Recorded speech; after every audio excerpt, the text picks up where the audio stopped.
Howdy, party people of the internet.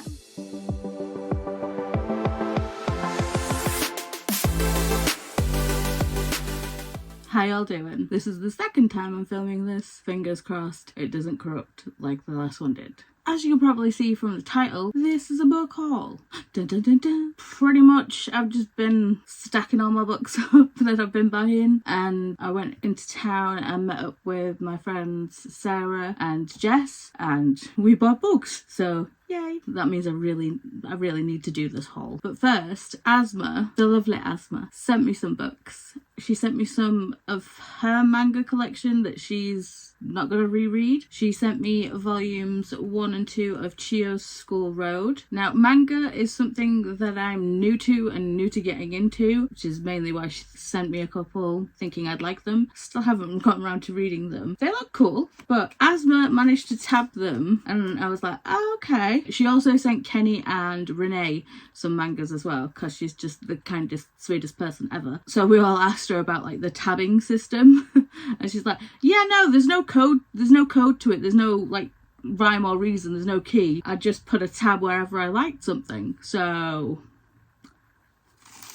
yeah, I think she liked the second volume more than the first on this one, but it's going to be interesting trying to decipher what Asma liked most out of these. She also sent me volumes 1, 2 and 3 of Beyond the Clouds. Look at that, aren't these look beautiful.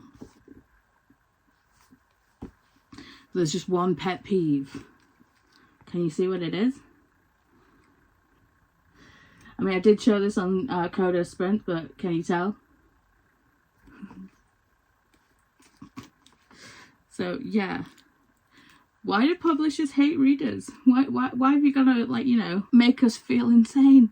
Why? But yeah, this does look absolutely stunning. On the back, the tagline's a dreamlike odyssey that's part Studio Ghibli, part Final Fantasy. And luckily enough, I'm wearing a Final Fantasy VII shirt. The best Final Fantasy, in my opinion. I'm excited to get to these. Again, fun deciphering the tabs.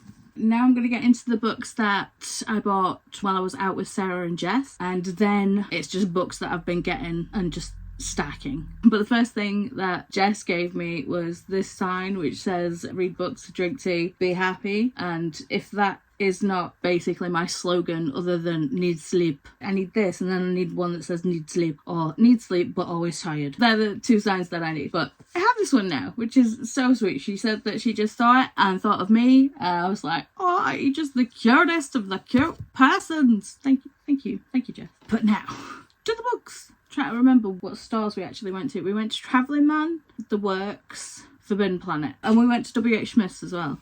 Always forget about W.H. Smith's. We even said that while we were out. We did not go to Waterstones. I'm trying to remember which ones I got from where. I desperately wanted to buy so many things in Travelling Man and Forbidden Planet, but I didn't. That might change when James comes to visit. When we were in The Works, there was 3 books for £6, and this, which is the first books in the A Murder Most Unladylike collection. Jess has recently read these. She liked these, and first 3 in a box set for £10.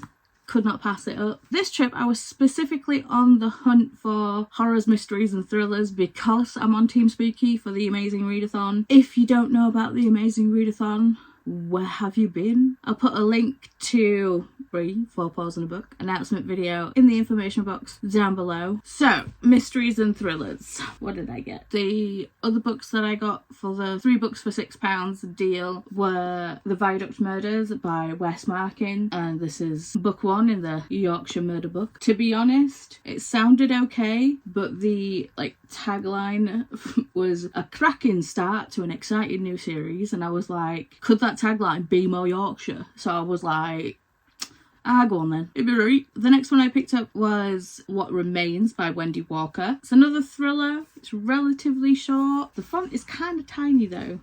It's like less than 250 pages, I think. Yeah, 244.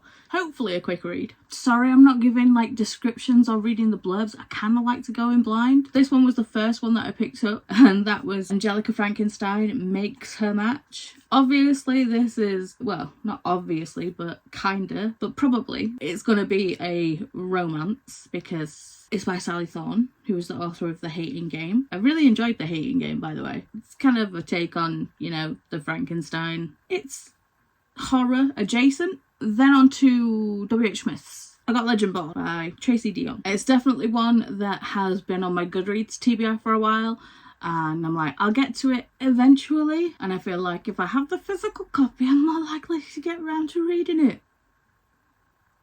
Maybe. This book I've already read, but I got it because the sequel came out this month, and that is All That's Left in the World by Eric J. Brown. This is a queer, dystopian, cute book. I didn't see the second one in W.H. Smith, but I was like, I know that the next one's coming out. The next one I got was Good Girl, Bad Blood by Holly Jackson. I read the first one in this series. I really liked it. And people have said, like, this one's okay, but the third one's kind of crap. And I've also heard that this one's kind of crap, but the third one's okay. We shall see. The only way out is through. And to find out if you're going to like it yourself, you kind of have to read the book. So why not? And the last one that I picked up was All Hallows by Christopher Golden. Basically, it looks spooky as shit. So I was like, yeah, let's do that. Me and Stephen King's writing don't generally vibe, but you think of horror, you think of Stephen King. He's kind of the go-to guy. And I do like his books that have been made into movies, and I like the movies. It's bad to say that I like the movies more than I like the book, but it just works that way with me and Stephen King. And his tagline is tightly wound, atmospheric, and creepy as hell. I loved it. If Stephen King finds it creepy as hell, kind of got to give it a go. Now, these are the books that I've just been buying, partly because I want to finish collections that I've already got on my shelves. Others, because I just want to actually fucking read them. So I'll just hold up The Bonesmith by Nick Powell Breto. Completely butchered that, I apologise. This is the very limited edition that I got from eBay. Insert Cliff of the Starfish. Mail order! eBay! Sorry, every time I say or hear the word eBay, I will always think of the starfish from Finding Nemo. But anyway, back to this. I have no idea what it's about, but it looks stunning. I mean, look at those sprayed edges. Look at those end papers. Look at it naked. Look at the reverse dust jacket.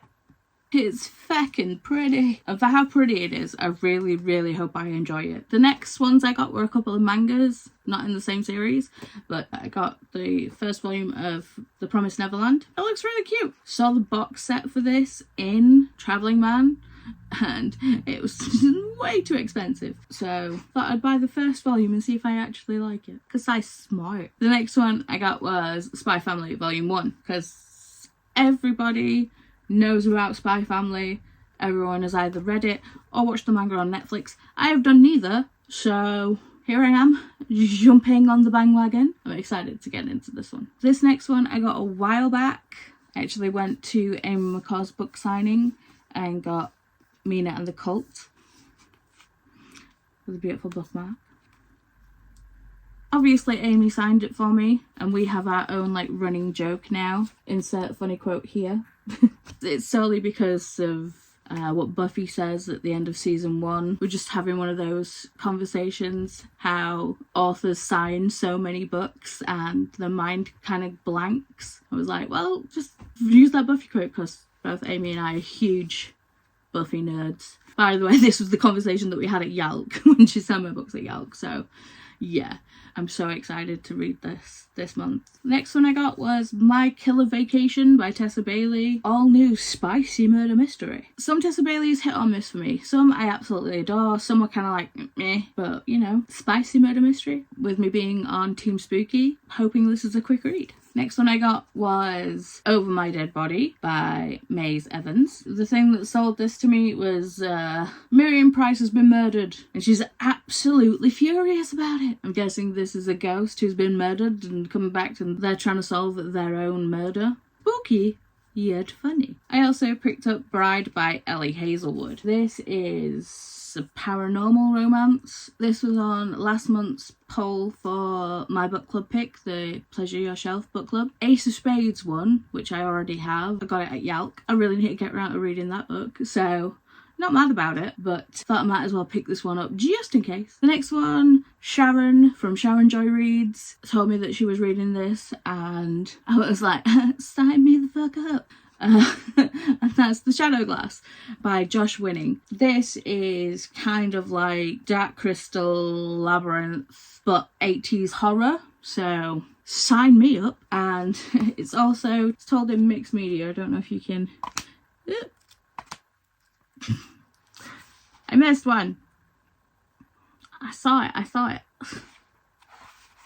So it kind of has like letters in it and stuff. This just sounds awesome. Got one of those stickers that looks like it's being removed, but it's not. It's just on there. But like with Mina, all the Mina books are set to look like old VHSs. This one is as well, so it's got the VHS logo at the bottom, which is pretty cool. The publishers, they giveth, yeah, they taketh away. And funnily enough, this one is actually quoted by the person who... The next book I got, Meddling Kids by Edgar Cantero. This is set in the 70s. We've got a creepy house, we've got those pesky meddling kids and a creepy root system.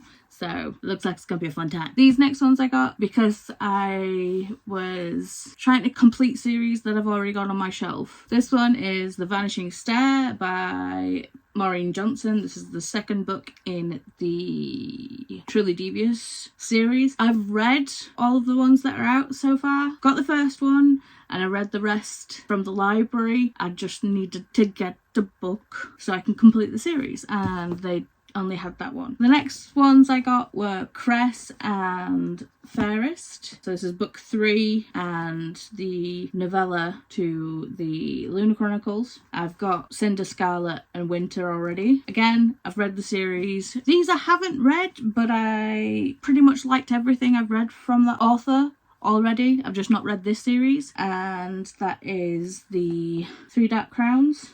I've got the first one. This is book 2 and book 4, I think. Got these from World of Books. So, second-hand bookshop, you kind of get what you're given. The last thing I picked up is a graphic novel, and I've been meaning to read it forever. I just haven't bought it. So, it is time. I bought volume 1 of Lore Olympus by Rachel Smythe. I'm a sucker for Hades and Persephone. I'm a sucker for Greek mythology in general. If you know, you know. I mean, just look at how stunning the artwork is in this, but just look at it. I haven't heard one bad thing about this series. That's a major plus, and I'm excited to finally get around to reading it. Now, do I try and hold it all up for a thumbnail? I may have to call in reinforcements. Thank you.